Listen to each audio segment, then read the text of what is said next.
gabdhaheena iyo wiilasheena ay ka ganacsadaan hadda bilaabanaysaa. waa November 29 2019 waa jimcihii la soo dhaafay hadda 29kii bishii 11 ee sanadkan hadda aan dhammaan gabagabada ah. subax hore aroor ayay ahayd, subax jimco ah, salaada subax ayaan u soo kacay waqti hore. anigoo isku diyaarinaya salaadii waxaa aad ii wareeriyay telephone layga soo wacayo Snapchat call ayaa laygu soo wacay. muddo 20 jeer ayuu qofkii ku soo ceshay, mar walba ku damiyo ama aan ka qaban buu ku soo celinayaa.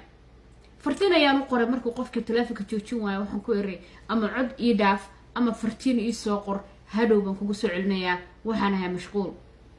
daqiiqad kama soo raagin markuu uu qofkii ii soo qoray qoraalka halkan inay ka muuqda, waana sida uu qoraalkiisa ku bilaabay. Assalaamu calaykum waraxmatullaahi wabarakaatuh. waa ku salaameynaa walaashay. waxaa tahay gabar firfircoon, dad badanna ay ku xiran yihiin. runtii waxaa tahay qof wax badan qaban kartaa, bulshadana waxyaabo badan u gudbin kartaa. waxaan kuu haynaa fursad ganacsi oo aad iyo aad u fiican aad ku samayn kartid lacag badan adoo gurigaaga jooga. waxaanu kaa rabnaa maadaama dad badan ay kugu xiran yihiin in aad fursadahan ka faa'iideysatid. waxaanu deegaamo iyo xurumo ku leenahay Afrika, qaasatan Soomaaliya. waxaanu doonaynaa inaan kugu casino ganacsigan. fursadana adiga ayaan ku garanay. walaashayna la soo xiriir, halkan fartiin noogu soo dhaaf. inta aynu iska baranaynana qoraalkeena ama fariimaha ina dhexmara qofna hala wadaagin. waa qoraalka ay ii soo qortay gabar ayay ahayd. kadib waxaan ku iri waan ku soo dhaweynayaa fursada ganacsi ii heshadna waan ka qayb qaadanayaa. soo dhawow walaashay, tell me more. ii sheeg ganacsigaaga iyo waxa uu yahay. anigu laftigaygu waa ganacsadaa, yaa diidaya fursad ganacsi oo kaftana ayaan u qoray. sheeko dheer ayaana dhex martay, codadkeeda ayaa ana maqashiin doonaa iyo iyada oo hadlaysa oo ganacsigeeda ii sharaxaysa.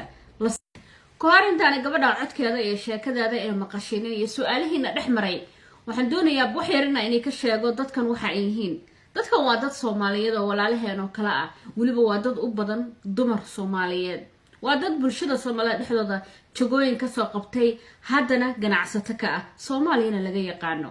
laakiin shaar kale ayay ganacsigan marka ay fulinayaan ama ay sameynayaan ay soo gashtaan. waxay ku nool yihiin gabi ahaan Soomaaliya oo dhan, meel walba ayay ka joogaan. dadka waxay ugu sheekeeyaan waxaanu kaa gadaynaa xubnaha jirkaaga, waxaana ku siinaynaa lacag u dhaxaysa 100,000 ilaa iyo 50,000 oo dollar.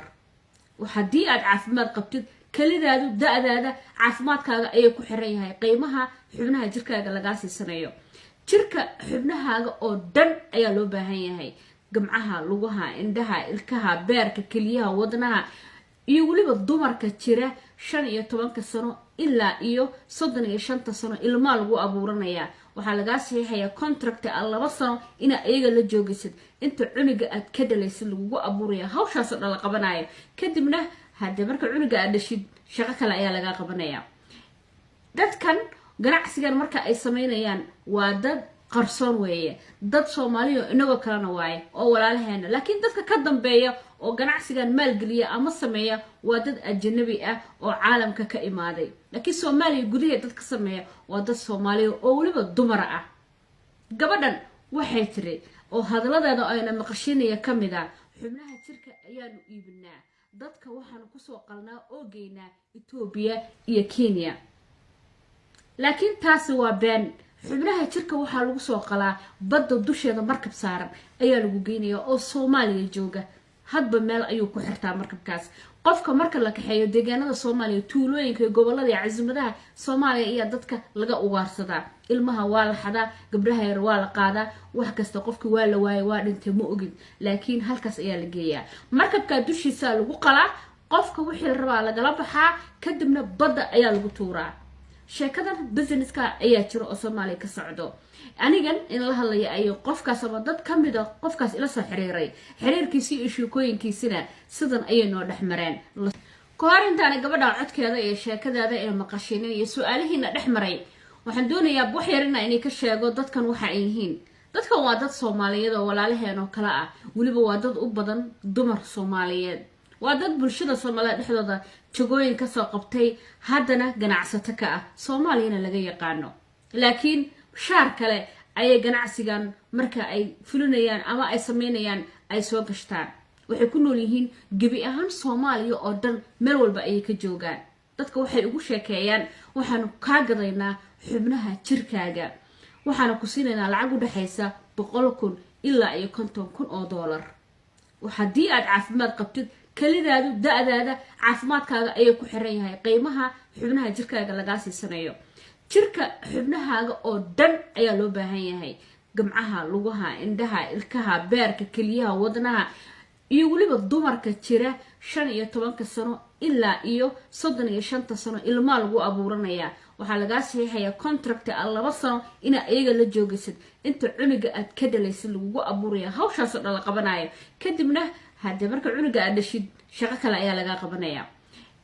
dadkan ganacsigan marka ay sameynayaan waa dad qarsoon weeye dad Soomaaliyo inagoo kalena waaye oo walaalaheena laakiin dadka ka dambeeya oo ganacsigan maalgeliya ama sameeya waa dad ajnabi ah oo caalamka ka imaaday laakiin Soomaaliya gudaheeda dadka sameeya waa dad Soomaaliyo oo waliba dumar ah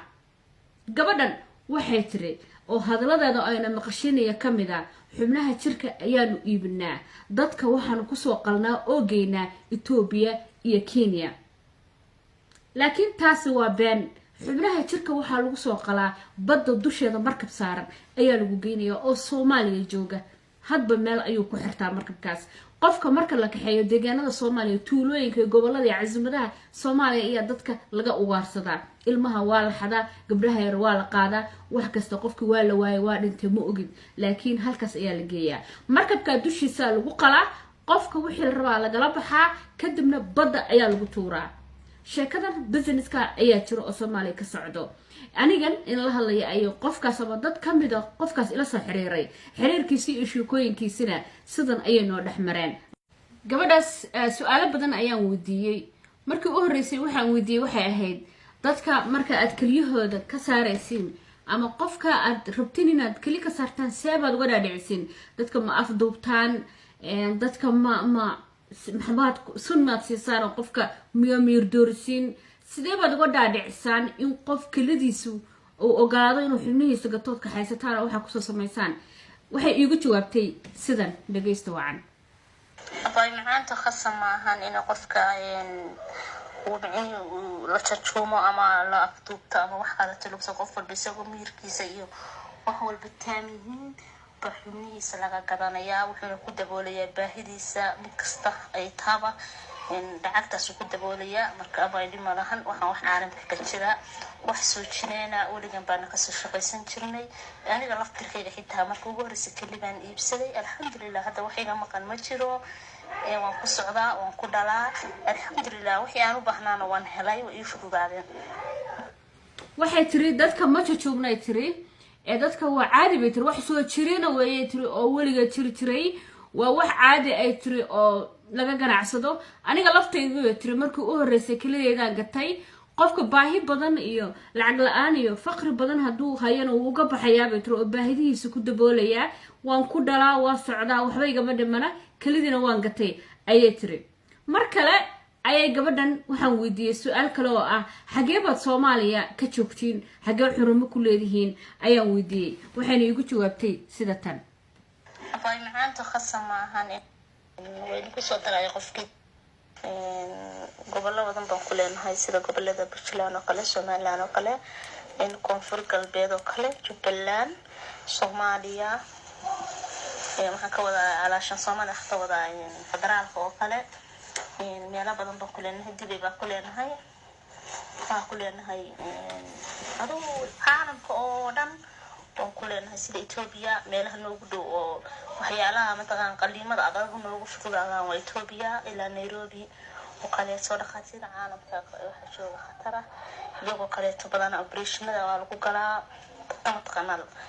laga yaabo in Soomaaliya dib ku tahay ama dadka ku ogaadaan oo kale meelo badan waa yaabaayo laakiin ani markii ugu horeysay waxaan ka soo bilaabay Jarmalka si fiican baa uma qashana u maleynaya waxay tiri gabadhan waxaan xurumo ku leenahay tiri Puntland Soomaaliya oo dhan bay tiri Somaliland Jubbaland koonfur galbeed muqdisho centralka ah meelo badan oo xormo ku leenahay dadka meelaha noogu dhow oo kasoo qalnana bay tiri waa Ethiopia iyo Kenya bay tiri aniguna markii ugu horeysay shaqada waxaan kasoo bilaabay tiri Jarmalka waa kaas ahade su'aalo badan ayaa gabadhana dhex maray oo aad u fara badan wax kasta waan weydiiyay marka waxaan rabaa inaan uga digo ummadda Soomaaliyeed ee video-ga gaari doono hadii ilaahay ma adeegsatidna waxaan ka codsanayaa inaad share gareysid in waxabahan oo kale la isaga digo in lagugu dhaho baahi baa ku haysa maanta faqri baa tahay waxba ma haysatid gaaja ku haysa si aad faqriga iyo dhibaatada uga baxdid xubnaha jirkaaga gado lacag aan ku siino garanti ma ahan baahi kuma geyn karto inaad jirkaaga gadatid ha ku dhiiranin maxaa yeelay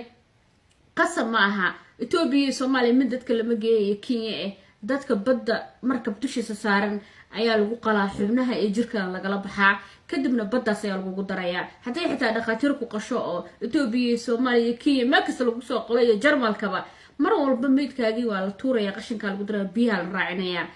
qof kasta oo Soomaaliyeed video-ga gaaro waxaan ka codsanayaa inuu soo share gareeyo waxyaabaha noocan oo kale ah isaga digno haddii social media laga soo xiriiro oo lagu yiraahdo waxaan dad noocaas ganacsi baan ku haynaa fursad ganacsi maalgelin baan ku siinayna dadka gaarsii warkeena xubnaha gateen dadku waxyaabaha nagala shaqee waliga hayeelin dambi waxa way aad u weyn xubno bilaadan ka ganacsatay raqadaadna ay gasho oo qof bilaadan nafsadiisa adigu gacantaada ku disho dadkan waa gacan ku dhiglayaal way dadka dhiigoodi bay caadaysteen dadkii baro inay baabi'iyaan meelaha ugu badan oo laga waaso dawladda ka jirnin oo dadkii lagu dhibaateenay waa Soomaaliya ilmihii baa la weynayaa gabdhihii baa la waayay wiilashii baa la waayay dad badan baa ubadkooda meel maanta jira aan garanaynin hooyooyin badan baa meel jaani cirib dhigan aan la garanaynin waxaan ka codsanayaa qof walba oo video-ga gaaro inuu sii share gareeyo hadii waxyaabahan oo kale social media lagu yimaado oo social media laga weydiiyo oo social media lagu soo xiriiro oo waxaan oo kale lagu soo bandhigo hadaa hadii lagu dhaw maantiba joogaago dahaba $1 million lagu siinaya waxaan oo kale ha qaadaneen waa wax aad u xun weeyaan waana wax wadankeena baabiyo umada Soomaaliyeed ku jirna Ilaahay subhanahu wa ta'ala ha ka soo hanuuniyo ku jirna Ilaahay subhanahu wa ta'ala ha ka saaro wax caadi ay kaaga dhigayaan waa caadi wax soo jiray adduunka dhan bay ka jirtaa ana sameeyay anaga sameeynay dad badan baa sameeyay been weeyaan maalinka lagu ku haysto oo lagu qaato sida rabaa laga yeeliyaa naftaada dambe iyo adiga lagu ma arkay xubnahaagana waa la baxaya inta un bay doonayaan Ilaahay subhanahu wa ta'ala kuwa dadka ha ka qabto anagana ha naga qabto video-ga Arabina in la wadaago umada Soomaaliyeed aan la wadaago waxaan waxa laga sheekeeyo maaha waa aniga dadka ila xiriireen kadib markaan isdee dhibaato badan dhex martay su'aalo badan weydiin aniga waa lay bloogay awalba Snapchat ka wada hadalnay way diideynay WhatsApp-ga la xiriirto way diideynay telefoon isii meel aan kula soo xiriiro waayo su'aalahayga ayaa iyadana waxay galiyeen shaki iyo tuhun ah maxay waxaan rabtaa inuu ogaato waayo waxa soo dhan ina shakiye ee dareentay aniga qof waxaan ay kullo wixii qarsan karin hadana qof isla markiiba fahmi karta meesha dhibku ka jiro ayaan alxamdulillah ilaahay aqli maskaxuna siiyaan wax ku kala garano isla markaas uu isaka xirtay wax kasta inay u ogolaatana weydiida laakiin social media ay ka dhex qaraabtaan oo qodadka ay la xiriiraan waliba waxay kugu dayeen inay wax walba ka raadiciyaan wax caadi ah kaaga dhigaan lacago iyo maal adduuna ku jeclaysiiyaan alla iska ilaalisho hadii Ilaahay yiraahdo video-ga sii share gareey gaarsiin walaalaha kala Soomaaliyeed aad baad ugu mahadsantahay daawashadaada assalaamu calaykum waraxmatullaahi